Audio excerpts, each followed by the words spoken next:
السلام علیکم ورحمۃ اللہ تعالی وبرکاتہ۔ نحمده ونصلی ونسلم علی رسولہ الکریم، اما بعد فاعوذ باللہ من الشیطان الرجیم، بسم اللہ الرحمن الرحیم۔ ان اللہ وملائکتہ یصلون علی النبی یا ایہا الذین آمنوا صلوا علیہ وسلموا تسلیما۔ اللہم صلی علی سیدنا و مولانا محمد معدن الجود والکرم وآلہ الکرام وابنہ الکریم وبارک وسلم صلاۃ و سلاما علیک یا رسول اللہ صلی اللہ تعالی علیہ وسلم۔ نکاح کا بیان جاری ہے۔ اس سے پہلے والے درس میں کفو کے بارے میں اور حق مہر کے بارے میں کچھ باتیں بیان کی گئی۔ اب یہاں سے ولیمے کا بیان۔ نبی کریم صلی اللہ علیہ وسلم نے حضرت عبد الرحمن ابن عوف رضی اللہ تعالی عنہ پر زردی کا اثر دیکھا۔ حضرت عبد الرحمن ابن عوف بڑے جلیل القدر صحابی، مالدار صحابہ میں آپ کا شمار ہوتا تھا۔ آپ کا نیا نکاح ہوا تھا، نئی شادی ہوئی تھی۔ تو حضور پاک صلی اللہ علیہ وسلم کی بارگاہ میں حاضر ہوئے تو حضور نے آپ پر زردی کا اثر دیکھا، یعنی خلوق کا رنگ ان کے بدن یا کپڑوں پر لگا ہوا تھا۔ خلوق ایک قسم کی خوشبو ہوتی ہے، اس زمانے میں وہ اس کو لگایا جاتا تھا، خوشبو کے لیے بدن پر یا کپڑے پر لگایا جاتا تھا۔ وہ پیلے رنگ کی خوشبو ہوتی تھی، تو وہ ان کے بدن پر لگی ہوئی تھی۔ فرمایا یہ کیا ہے؟ یعنی مرد کے بدن پر اس رنگ کو نہ ہونا چاہیے۔ یعنی یہ جو خوشبو ہوتی تھی، خلوق نام کی جو خوشبو، یہ عورتیں ہی خاص طور پر لگایا کرتی تھی۔ عورتوں کا طریقہ تھا، عورتوں کے ساتھ وہ خاص تھی اور عورتیں ہی اس خوشبو کو استعمال کرتی تھیں۔ تو حضرت عبد الرحمن ابن عوف کے بدن پر آپ نے جب اس کا اثر دیکھا، اسی لیے حضور نے پوچھا کہ یہ تو عورتوں والی خوشبو ہے، اس کا اثر تمہارے بدن پر کیوں نظر آ رہا ہے، تمہارے کپڑوں پر کیوں نظر آ رہا ہے، یہ کیوں کر لگ گیا؟ تو عرض کی کہ میں نے ایک عورت سے نکاح کیا ہے، اس کے بدن سے یہ زردی چھوٹ کر مجھے لگ گئی۔ اب ظاہر سی بات ہے، نکاح کرتے ہیں تو عورت پر بھی جو دلہن بنائی جاتی تو اس پر خوشبو لگاتے ہیں، تو یہ خوشبو اس کو لگائی ہوئی ہوگی، اور ظاہر سی بات ہے جب ان کی دلہن بن کے وہ آئی ان کے گھر میں تو وہ تعلق ہونے کی وجہ سے ان کی خوشبو ان کو لگ گئی۔ فرمایا کہ اللہ پاک تمہیں برکت دے، ولیمہ کرو، اگرچہ ایک بکری سے ہی کیوں نہ ہو، یعنی ایک بکری ذبح کر کے اس کا سالن تیار کر کے کھلاؤ، یعنی جتنی طاقت ہو، جتنی استطاعت ہو اس کے مطابق ولیمہ کرو۔ تو دیکھیں اس سے پتہ چلتا ہے کہ ولیمہ میں خوب زیادہ اہتمام کرنے، خوب زیادہ خرچہ کرنے کی ضرورت نہیں ہے، اور لوگوں کو دکھانے کے لیے اس میں بعض اوقات رسم و رواج کی وجہ سے لوگ قرضہ لینے پر بھی مجبور ہو جاتے ہیں، تو ایسا نہیں ہے، بلکہ ولیمہ کرنا پہلی بات تو یہ کہ سنت ہے، اور سنت کا مطلب یہ ہے کہ اگر کسی مجبوری کی وجہ سے نہیں بھی کیا تو کوئی حرج نہیں، اس سے نکاح میں کوئی فرق نہیں پڑے گا۔ اگر ولیمہ نہیں بھی کیا، ولیمہ کریں گے سنت کی نیت سے، سنت پر عمل کرنے کی نیت سے، تو ولیمہ ہو جائے گا۔ اور جتنا اگر مختصر طور پر بھی کیا، جیسے کہ ابھی یہاں پر ایک بکری کا ذکر ہے، ایک بکری بھی ذبح کر کے اگر کھلا دی ہے تو اس سے بھی ولیمہ ہو جائے گا۔ لاکھوں لاکھ روپے کا خرچہ کرنے کی ضرورت نہیں ہے، اپنی استطاعت کے مطابق ولیمہ کریں۔ اور ولیمہ یہ کب ہوتا ہے اس کو پہلے جانیں، پھر اس پر ایک بات میں آپ حضرات کے سامنے پیش کروں۔ کہتے ہیں کہ ولیمہ یہ ہے کہ شب زفاف کی صبح کو اپنے دوست و احباب، عزیز و اقارب اور محلے کے لوگوں کی حسب استطاعت ضیافت کرے، مہمان نوازی کرے۔ دعوت ولیمہ سنت ہے۔ دیکھیں سب سے پہلے بات یہ ہے کہ شب زفاف کی صبح، شب زفاف مطلب پہلی رات جس میں تعلق ہوا ہو، اور اس کے بعد جو کھانا کھلایا جائے صبح کے وقت دوست و احباب کو، عزیز و اقارب کو اور محلے کے لوگوں کو طاقت کے مطابق، تو یہ ولیمہ کہلاتا ہے، اور یہ ولیمہ کرنا سنت ہے۔ تو اب غور کرنا ہے کہ ولیمہ کب ہوگا؟ ولیمہ پہلی رات کے بعد ہی ہوگا۔ پہلی رات کے بعد بھی کب ہوگا؟ جب میاں بیوی میں تعلق ہو گیا ہو۔ کسی وجہ سے اگر تعلق نہیں ہو پائے، جیسے کہ ایام مخصوصہ چل رہے تھے تو ان کے درمیان وہ میاں بیوی والا مخصوص تعلق نہیں ہو پایا، تو اب کھانا کھلائیں گے تو وہ ولیمے میں شمار نہیں ہوگا، وہ ولیمہ نہیں مانا جائے گا، ولیمہ نہیں ہوگا۔ ولیمے کے لیے آپس میں جو میاں بیوی کا جو مخصوص تعلق ہے وہ ہونا ضروری ہے۔ آپ سمجھ رہے ہوں گے میری بات کو، وہ ہو تبھی ولیمہ ہو سکتا ہے۔ اب ہمارے یہاں پہ عام طور پر کیا ہوتا ہے کہ نکاح ہونے سے پہلے ہی کھانا کھلا دیا گیا، یا شب زفاف سے پہلے ہی کھانا کھلا دیا گیا، مہمانی ہوتی ہے بہت بڑے پیمانے پر، اور سینکڑوں ہزاروں کی تعداد میں لوگوں کو دعوت دی جاتی ہے۔ یہ غلط طریقہ ہے، یعنی اس میں خرچہ کریں، اس کی جگہ پہ ولیمے میں خرچہ کریں، یعنی لڑکے والوں کے لیے۔ لڑکی والوں کے لیے تو کوئی بھی کھانا کھلانا ضروری ہے ہی نہیں، لڑکی والوں کو کسی بھی طرح کا ان پر کھانا کھلانا لازم ہی نہیں. کھانا لڑکے والوں پر ہے کھلانا، وہ بھی ولیمے والا. اس سے پہلے جو کھلا دیا جاتا ہے، شب زفاف سے پہلے کھلا دیا جاتا ہے، یا نکاح ہونے سے پہلے جو کھلا دیا جاتا ہے، شریعت میں اس کی کوئی اصل نہیں ہے. یہ بسا اوقات فضول میں بھی آ سکتا ہے، فضول خرچی میں بھی آ سکتا ہے. تو ولیمہ کیا جائے، یعنی لڑکے والے ہیں تو یہ کھانے کا اہتمام شب زفاف کے بعد ہی کریں، یعنی دوسرے دن کریں. شادی ہو جائے، نکاح ہو جائے، ایک رات گزر جائے اور دوسرے دن کھانے کا انتظام کیا جائے، اور اس میں وہ اپنی طاقت کے مطابق جس کو چاہے دعوت دینا چاہے، دوست و احباب، عزیز و اقارب، رشتہ داروں کو، محلے والوں کو دعوت دے اور اس کو کھلائے، اور سنت کی نیت سے کھلائے، ولیمے کی نیت سے کھلائے تو اس میں ثواب ملے گا. جبکہ وہ جو پہلے کھلا دیا جاتا ہے اس میں کوئی ثواب نہیں ہے، بلکہ اس میں تو گناہ بھی مل سکتا ہے فضول خرچی میں شمار ہونے کی وجہ سے. تو اس بات پر توجہ دینے کی ضرورت ہے. کہتے ہیں اس کے لیے یعنی ولیمے کے لیے جانور ذبح کرنا اور کھانا تیار کرانا جائز ہے، اور جو لوگ بلائے جائیں ان کو جانا چاہیے کہ ان کا جانا اس کے لیے مسرت کا باعث ہوگا، یعنی خوشی کا باعث ہوگا. اس کو لوگوں کے آنے کی وجہ سے خوشی ہوگی، خوشی محسوس ہوگی. ولیمے میں جس شخص کو بلایا جائے اس کو جانا سنت ہے یا واجب ہے؟ علماء کرام کے دونوں قول ہیں. بعض علماء نے سنت کہا ہے، بعض علماء نے واجب کہا ہے کہ جس کو دعوت دی جائے، جس کو بلایا جائے اس کو جانا چاہیے. بظاہر یہ معلوم ہوتا ہے کہ اجابت سنت موقدہ ہے، یعنی دعوت کو قبول کرنا سنت موقدہ ہے. یعنی سنت ہے بھی، لیکن کیسی سنت ہے؟ تاکید والی سنت ہے. تو مطلب یہ ہوا کہ کوشش یہی ہونی چاہیے کہ آدمی دعوت کو قبول کرے اور جائے. یہ شخص اگر روزہ دار نہ ہو تو کھانا افضل ہے کہ اپنے مسلم بھائی کی خوشی میں شرکت اور اس کا دل خوش کرنا ہے، اور روزہ دار ہو جب بھی جائے اور صاحب خانہ کے لیے دعا کر کے واپس آ جائے. اب روزہ دار ہے تو کھانا تو کھا نہیں پائے گا، ورنہ تو روزہ ہی ٹوٹ جائے گا. تو اجازت تھوڑی ہے اس کو روزہ توڑنے کی. جائے دل جوئی کے لیے جائے، اس کی دل جوئی کے لیے جائے، اس کو بس دیکھ کر اس کو اچھا لگے کہ بھائی ہاں شرکت کی اس نے، وہ آیا، روزہ رکھا تھا پھر بھی آیا، اور اس کے لیے دعا کرے اللہ تعالیٰ برکت عطا فرمائے وغیرہ، اس طرح کی دعا کرے پھر واپس آ جائے. دعوت ولیمہ کا یہ حکم جو بیان کیا گیا ہے یہ اس وقت ہے کہ دعوت کرنے والوں کا مقصود ادائے سنت ہو. ان کا مقصد کیا ہو؟ سنت پر عمل کرنا ہو. اگر ان کا مقصد تفاخر ہو، یعنی ایک دوسرے پر فخر ظاہر کرنا، یا اپنی بڑائی چاہنا مقصد ہو، اپنے آپ کو بڑا ظاہر کرنا مقصد ہو، یا اپنی دولت کا اظہار مقصد ہو، مال کا اظہار مقصد ہو، اور یہ بڑائی ظاہر کرنا کہ میری واہ واہ ہوگی، جیسا کہ اس زمانے میں اکثر یہی دیکھا جاتا ہے، لوگ اسی لیے کرتے ہیں یہ سب. تو ایسی دعوتوں میں نہ شریک ہونا بہتر ہے. خصوصاً اہل علم کو ایسی جگہ نہ جانا چاہیے. جو علماء ہیں، جو مقتدیٰ ہیں، جو پیشوا ہیں، جو قوم کے امام ہیں، جو رہبر رہنما ہیں، ان کو ایسی دعوتوں میں نہیں جانا چاہیے جہاں فخر کے طور پر کچھ کیا جا رہا ہو، واہ واہی حاصل کرنے کے لیے کیا جا رہا ہو، ریاکاری اور دکھاوے کے طور پر کیا جا رہا ہو. تو ایسی جگہ پہ شرکت نہیں کرنی چاہیے. تو یہاں پر کچھ مختصر سے مسائل ولیمے کے بارے میں بیان کر دیے گئے. اب اس کے بعد بہت ہی اہم بیان شروع ہو رہا ہے، وہ ہے طلاق کا بیان. قرآن پاک میں طلاق کے بارے میں اللہ تبارک و تعالیٰ ارشاد فرماتا ہے الطلاق مرتان فامساک بمعروف او تسریح باحسان. یہ طلاق 2 بار تک ہے، پھر بھلائی کے ساتھ روک لینا ہے، یا نیکوئی یعنی اچھے سلوک کے ساتھ چھوڑ دینا ہے. مطلب کیا ہوا کہ وہ طلاق جس کے بعد رجوع ہو سکتا ہے، جس کے بعد عورت کو واپس لیا جا سکتا ہے بغیر نکاح کے، وہ 2 ہی طلاق ہے. اور تیسری طلاق اگر دے دی تو پھر اس کے بعد رجوع نہیں ہو سکتا. اس کے بعد عورت جو ہے وہ حرام ہو جاتی ہے، اور اس کو اب اگر رکھنا چاہتا ہے تو حلالہ کروانا پڑے گا. قرآن پاک کے اندر یہ موجود ہے فَإِن طَلَّقَهَا فَلَا تَحِلُّ لَهُ مِن بَعْدُ حَتَّى تَنكِحَ زَوْجًا غَيْرَهُ. یعنی پہلے یہ آیت کریمہ ہے. اس آیت کریمہ میں پہلے 2 طلاق کا ذکر کر دیا گیا کہ وہ 2 طلاق جن کے بعد رجوع ہو سکتا ہے، جن کے بعد اس کو پھر سے بغیر نکاح کے واپس لیا جا سکتا ہے عورت کو، وہ 2 ہی طلاق ہے. پھر فَإِن طَلَّقَهَا کہہ کر تیسری طلاق کا ذکر کیا کہ اب اگر تیسری طلاق دے دیتا ہے 2 طلاق کے بعد تو پھر کیا ہوگا؟ اب وہ عورت اس کے لیے حلال نہیں رہے گی یہاں تک کہ دوسرے شوہر سے نکاح نہ کر لے اور اس کے ساتھ ہم بستری ہو، وہ طلاق دے، اس کی عدت گزرے، پھر وہ پہلے شوہر کے لیے حلال ہوگی. اس کو حلالہ کہا جاتا ہے. تفسیر صراط الجنان میں ہے آیت کا خلاصہ یہ ہے کہ مرد کو طلاق دینے کا اختیار 2 بار تک ہے.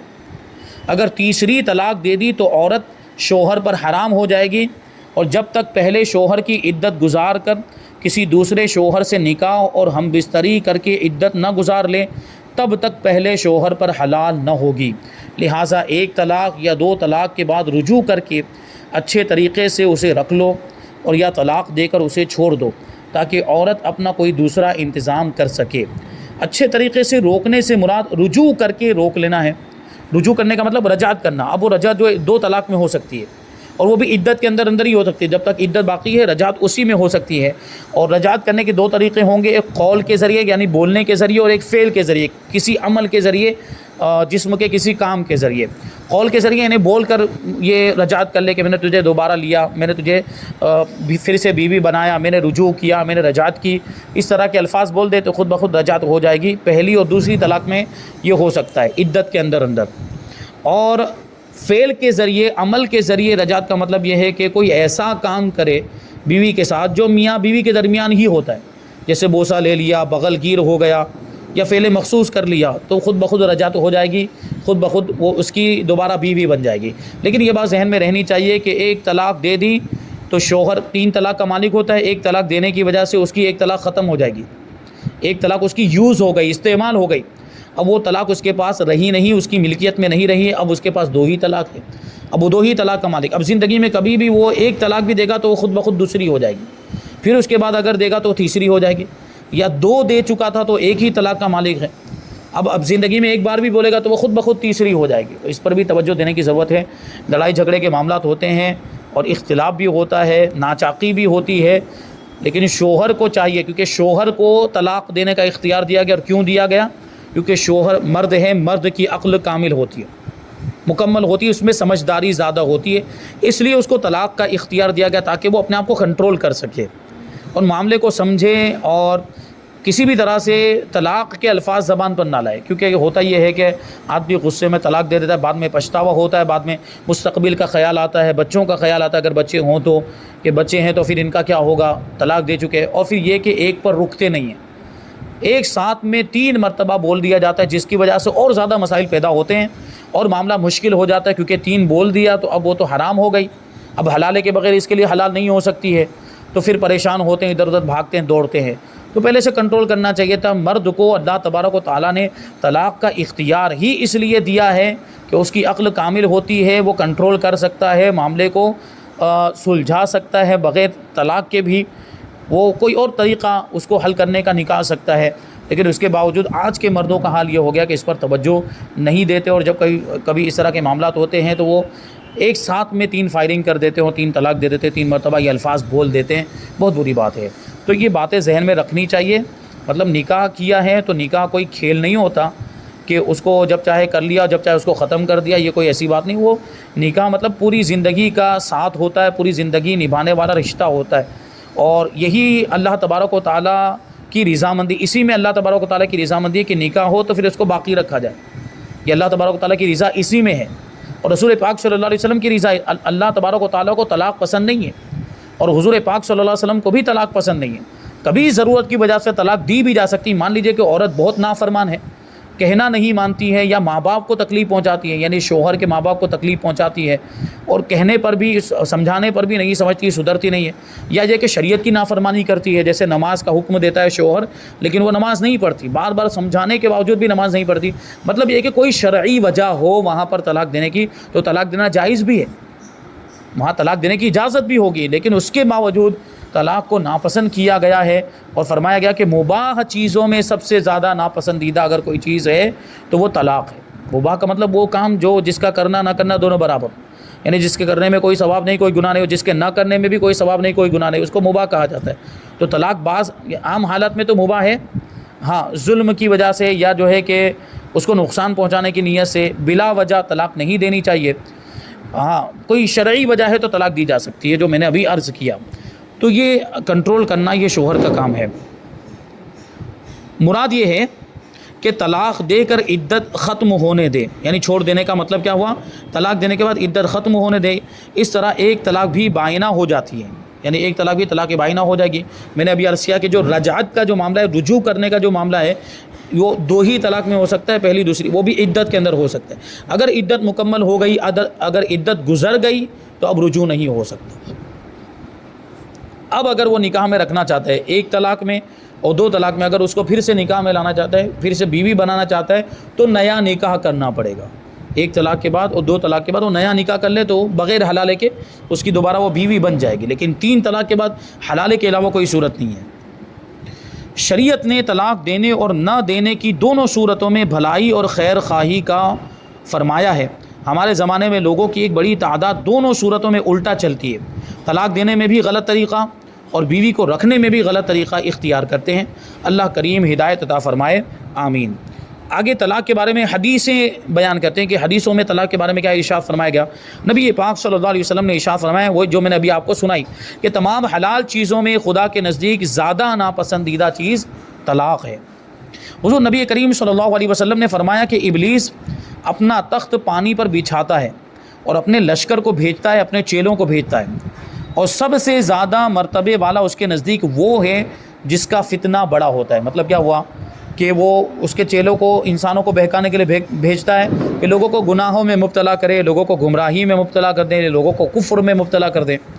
تو اب وہ اس کے چیلے شام کو آنے کے بعد پورے دن میں جو کچھ بھی ان لوگوں نے کیا ہوتا ہے، جو کچھ بھی کارنامے انجام دیے ہوتے ہیں، لوگوں کو گمراہ کیا ہوتا ہے، وہ اس کے چیلے، شیطان کے چیلے اس کے پاس آ کے پوری رپورٹ پیش کرتے ہیں۔ آج ہم نے یہ کیا، آج ہم نے اس کو بہکایا، آج اس کو عبادت کرنے سے روک دیا، اس کو نماز پڑھنے سے روک دیا، اس کو علم حاصل کرنے سے روک دیا، وغیرہ وغیرہ۔